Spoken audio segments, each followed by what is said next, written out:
Assalamualaikum warahmatullahi wabarakatuh. Halo guys, bagaimana kabar kalian hari ini? Semoga kabar kalian baik ya, nggak kayak Indonesia yang lagi hancur. Ops, gue Retno Diwanti. Ya gue tahu sih, korupsi emang udah jadi budaya dari dulu mungkin ya. Tapi nggak tahu kenapa kayaknya mau tahun baru, gue mau beli petasan, mau beli kembang api, gue udah bayar pajak, tapi sayang gitu karena duitnya dipakai foya-foya sama pejabat. Ops. Bentar ya, nyalain rokok dulu. Oke guys, kalian boleh tidak suka dengan dunia politik, tapi minimalnya jangan terlalu apatis menghadapi korupsi yang menurut gue udah gak layak kita diamkan gitu. Oke, ini izinkan gue untuk mengangkat aspirasi gue. Suara gue yang emang gak enak-enak banget ya.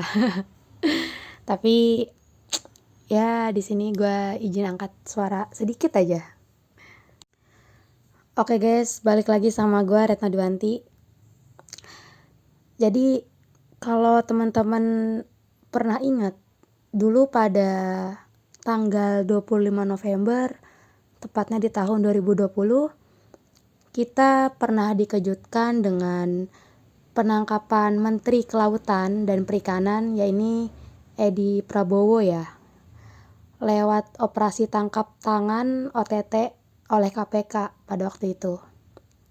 Jadi OTT dilakukan sesaat setelah Pak Edi Prabowo ini, istri dan rombongannya tiba di Bandara Soekarno-Hatta yang membeli barang-barang mewah.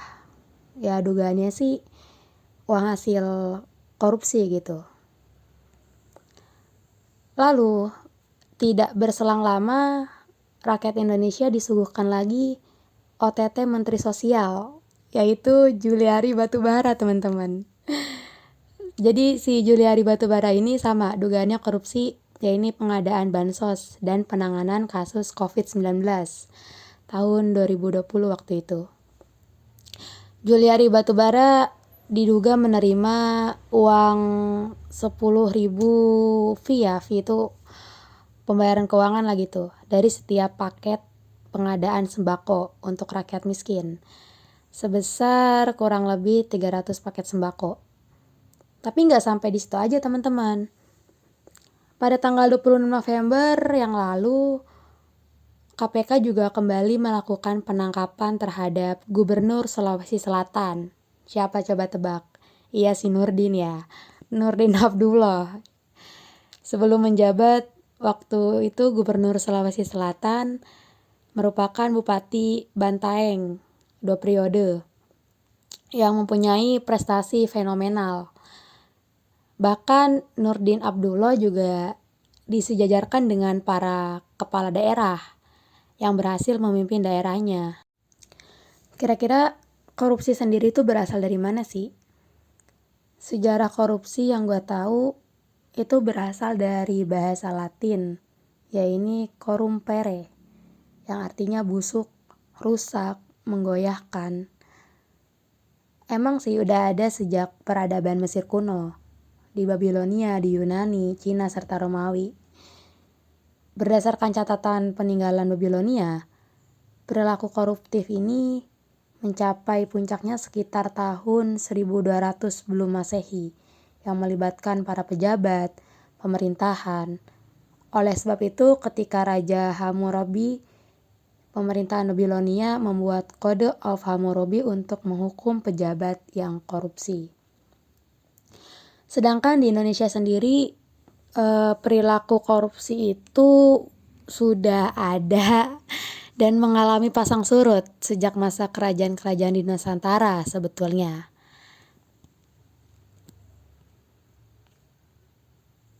Sebentar ya guys, rokoknya mati.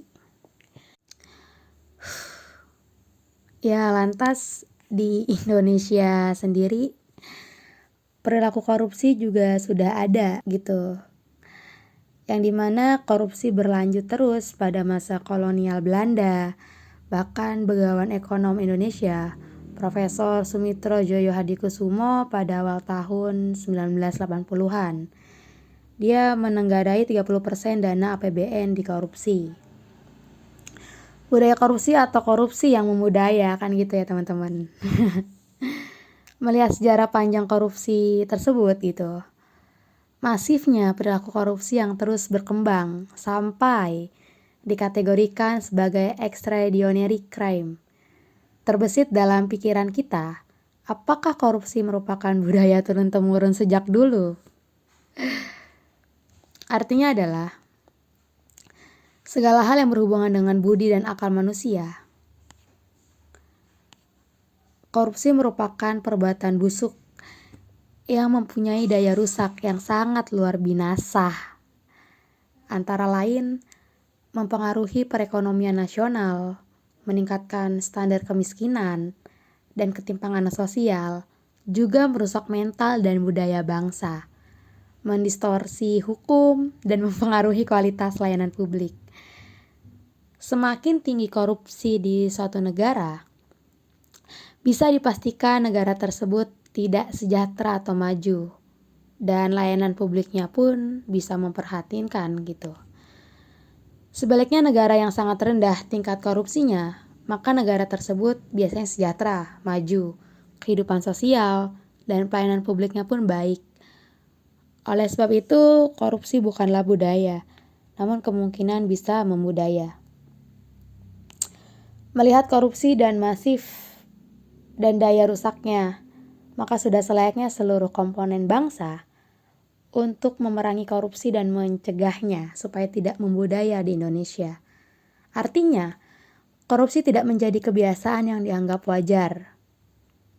Perilaku korupsi bisa jadi dianggap perbuatan yang wajar jika masyarakat sudah bersikap permisif terhadap korupsi dan tidak membangun sikap anti korupsi. Oleh sebab itu, pencegahan dan pemberantasan korupsi harus melibatkan seluruh masyarakat Indonesia.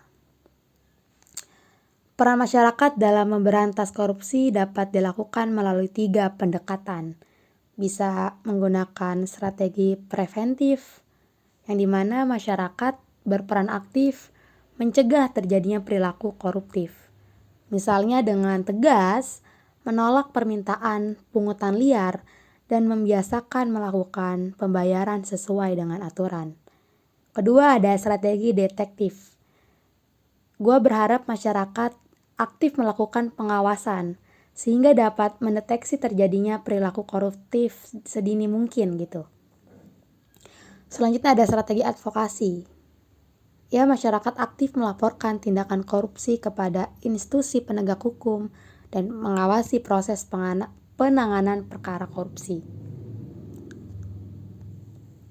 Jadi, korupsi itu mungkin di mata mereka itu kayak kopi ya bang. Kenapa gue bilang kayak kopi? Kayak candu gitu. Kayak kalau nggak melakukan korupsi, hidupnya kurang nikmat gitu ya. Iya, lebih baik kita makan babi, mabok gitu. Yang dimana ya udah gitu, dosanya langsung sama Tuhan. Kalau korupsi kan ini melalui perantara manusia dulu ya. Yang dimana mungkin kalau dia ingin lepas dari dosa-dosanya, ya dia harus mengembalikan harta yang sudah dia colong gitu. Tindak pidana korupsi merupakan suatu kejahatan yang dapat menyentuh berbagai kepentingan yang mencakup hak asasi, ideologi negara, perekonomian, keuangan negara, moral bangsa.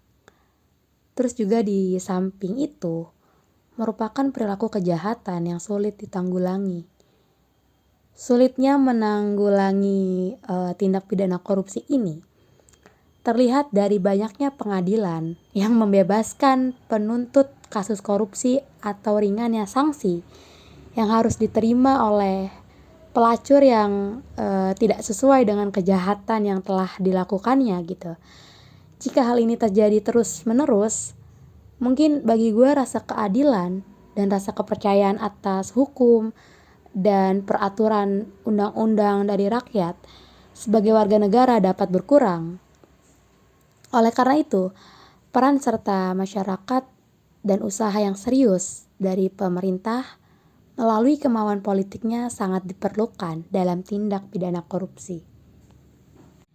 Terus juga kan di sini mungkin kalau teman-teman tahu gitu ya, di Undang-Undang Nomor 31 tahun 1999 tentang pemberantasan tindak pidana korupsi gitu.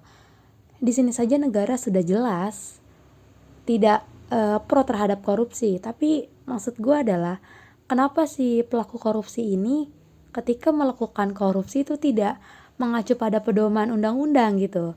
Di sini kan sudah melanggar sebuah konstitusi menurut gue gitu. Terus mungkin di sini teman-teman banyak bertanya ya, kira-kira apa sih penyebab korupsi gitu. Mungkin pertama salah satu penyebab orang bisa korupsi mungkin adanya tekanan, yang dimana memiliki motivasi untuk melakukan tindakan korupsi karena tekanan, salah satunya motif ekonomi kah. Namun tekanan ini kadang tidak benar-benar ada. Mungkin hanya saja pelaku yang berpikir kalau mereka merasa tertekan dan tergoda pada bayangan insentif. Kedua, adanya kesempatan. Adanya kesempatan membuat seseorang tergiur untuk korupsi, teman-teman. Ini mungkin terjadi akibat dari lemahnya sistem pengawasan yang pada akhirnya menjerumuskan pelaku melakukan korupsi. Lalu ada rasionalisasi. Mungkin para pelaku selalu memiliki rasionalisasi atau pembenaran untuk melakukan korupsi. Ini yang bahaya. Yang dimana rasionalisasi ini ternyata dapat menipiskan rasa bersalah yang dimiliki pelaku dan merasa dirinya tidak mendapatkan keadilan gitu. Sebagai contoh, saya korupsi karena tidak digaji dengan layak. Saya korupsi karena saya menanggung beban keluarga, seperti ya kasus yang sekarang gitu. Sebagaimana yang diutarakan oleh Cersei dalam bukunya, dia bilangnya kayak gini. Korupsi terjadi kalau ada kesempatan melakukannya. Tak heran jika banyak yang melakukan tindakan culas tersebut gitu. Dan mungkin akhir kata pencegahan korupsi mungkin dengan mengkuatkan penegakan pengawasan hukum dan lain sebagainya. Tapi bagi gue itu udah hal yang tidak bisa kita wajari gak sih? Jangankan untuk memperkuat barisan atas gitu, bahkan yang tim advokasinya aja di meja hijau pun masih bisa disuap, disogok dengan cara yang sempurna seperti itu. Jadi gimana menurut kalian teman-teman? Apa kabarmu yang berlindung di sudut sana, menunggu kesempatan yang sama dari derita sesama? Apa kabarmu yang malas-malasan saja, menunggu di tikungan hingga kekayaan melintang? Hai tuan dan puan koruptor negeri ini, sudahkah kalian sadari? Hidup kami ini sudah sengsara. Bahkan uang 1.000 perak pun sangatlah berharga. Lalu kalian menaikkan pajak semata karena keserakahan kalian yang telah menghancurkan harapan kami. Tak ingatkah kalian pada kami, rakyat negeri ini yang sudah jatuh miskin, rakyat negeri ini yang sengsara akibat ulah kalian, rakyat negeri ini yang sulit untuk mencari makan. Tak cukupkah satu mobil di rumahmu? Tak cukupkah satu rumah jadi milikmu?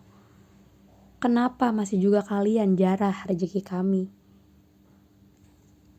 Kami yang berharap kalian segera sadar agar anak cucu kami bisa pintar untuk lanjutkan cita-cita yang telah menggetar, bergelora dalam darah yang tak lagi datar.